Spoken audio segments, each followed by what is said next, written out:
Berikutnya adalah organ reproduksi wanita. Nah, pada gambar ini ada dua, yang atas adalah tampak dari samping, sedangkan yang bawah ini dari depan. Nah, pada wanita itu memang ada untuk organ reproduksinya itu ada yang di luar dan ada yang di dalam. Seperti tadi pria, kalau kalian lihat itu juga ada organ yang di dalam, di dalam tubuh, ada yang di luar. Di luar itu berarti nampak dari luar. Nah, sekarang kita ulas satu persatu, bagian per bagian. Untuk yang pertama itu adalah ovarium. Ovarium ini berfungsi sebagai tempat dihasilkannya sel telur. Setiap satu kali siklus menstruasi maksudnya, ini dihasilkan satu sel telur yang masak. Berbeda dengan pria, itu kan bisa menghasilkan jutaan setiap harinya. Nah, kalau pada wanita itu dalam satu kali menstruasi, siklus men, itu menghasilkan satu sel telur. Seorang wanita memiliki dua ovarium, ya, sebelah kanan dan sebelah kiri. Ini bisa kalian lihat yang nomor satu ini di gambar tampak depan, ya. Ini kanan dan kiri. Kemudian yang kedua, tuba falopi. Tuba falopi atau juga ada yang istilahnya adalah saluran telur atau oviduct. Ini berfungsi sebagai tempat terjadinya fertilisasi. Fertilisasi itu pembuahan. Ya. Sebagai tempat saluran telur. Jadi telur yang sudah matang itu nanti dikeluarkan melewati saluran tuba falopi, hingga akhirnya kalau ada sperma yang bertemu terjadi fertilisasi, kemudian diteruskan sel telur yang sudah dibuahi itu akan menempel menuju uterus. Yang ketiga adalah uterus atau rahim.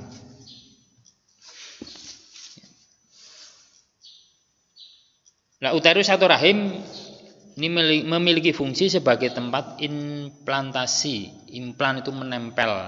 Menempelnya apa? Menempelnya zigot atau embrio. Zigot embrio ini sel telur yang sudah dibuahi. Dinding uterus ini disebut endometrium.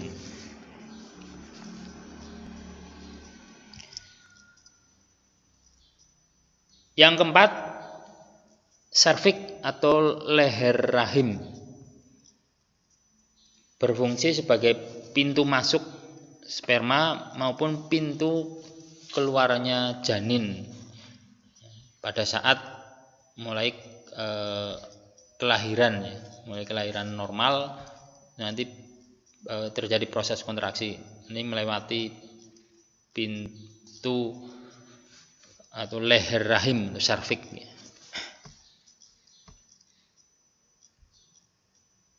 Yang nomor 4 ini bagian dari depan, yang atas dari samping, bisa kalian lihat. Berikutnya adalah vagina.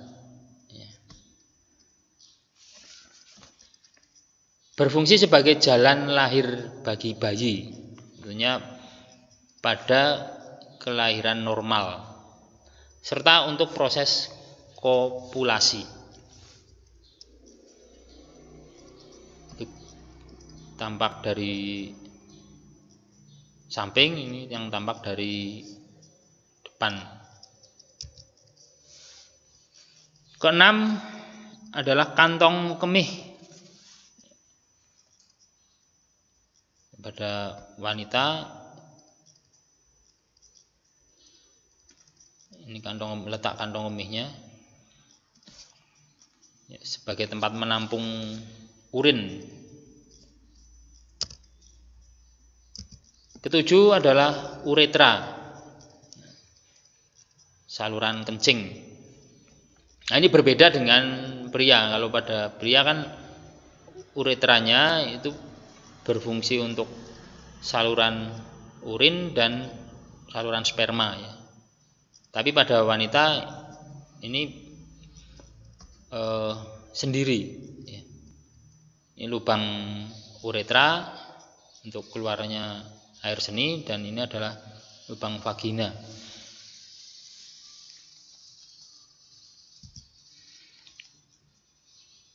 Ini kedelapan anus, ini sebelah belakangnya lagi, ini tidak ada angkanya ya.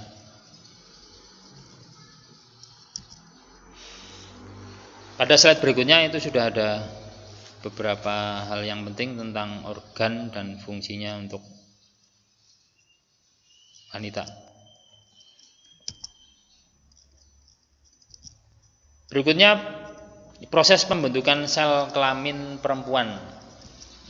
Kalau tadi pada pria itu juga ada proses pembentukan sel kelamin pria yang namanya spermatogenesis. Nah, pada perempuan itu disebut oogenesis. Proses pembentukan sel kelamin perempuan.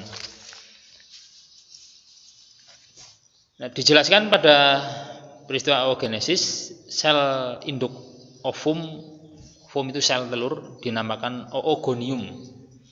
Sebelum membelah, oogonium akan mengalami duplikasi kromosom dan disebut oosit primer. Oosit primer akan membelah menghasilkan satu oosit sekunder dan satu sel polosit. Oosit sekunder membelah lagi menghasilkan satu ootit dan satu sel polosit.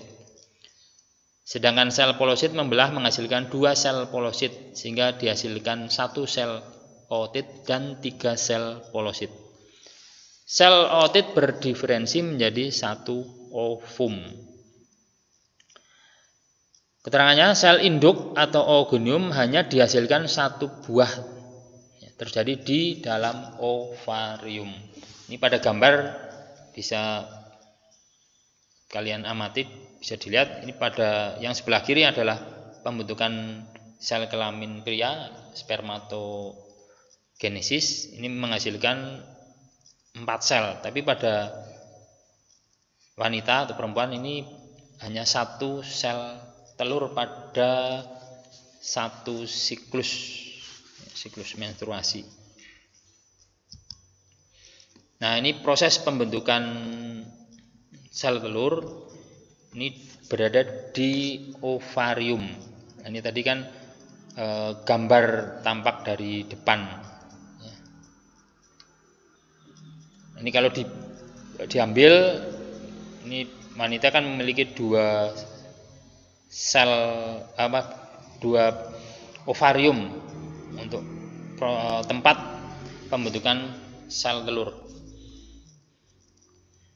Nah, ini kalau diperbesar, ini proses ya, pembentukan sel telur. Nanti kalau sudah matang akan ditangkap. Nah, ini nanti keluar menuju saluran telur atau tuba falopi, dan nanti menuju rahim.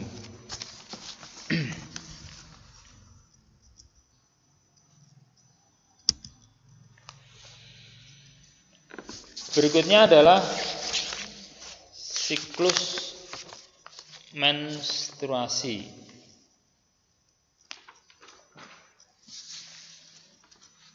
Pada siklus menstruasi ini terdiri dari 3 fase, yaitu fase proliferasi, fase sekresi, dan fase menstruasi.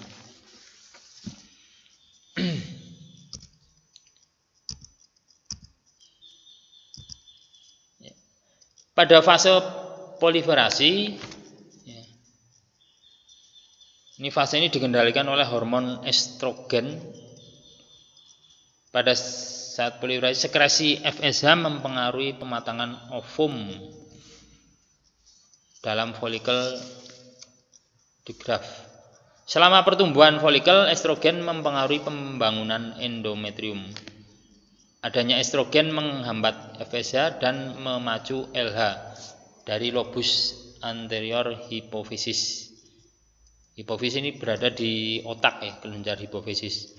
Hingga folikel pecah dan ovum keluar dari ovarium. Fase ini disebut ovulasi. Kurang lebih 14 hari dari satu siklus. Ini bisa kalian lihat. Jadi ini grafik siklus menstruasi beserta kerja dari hormon. Ini hari 0 ini sampai hari 14 hari. Ini tadi kan disebut fase proliferasi.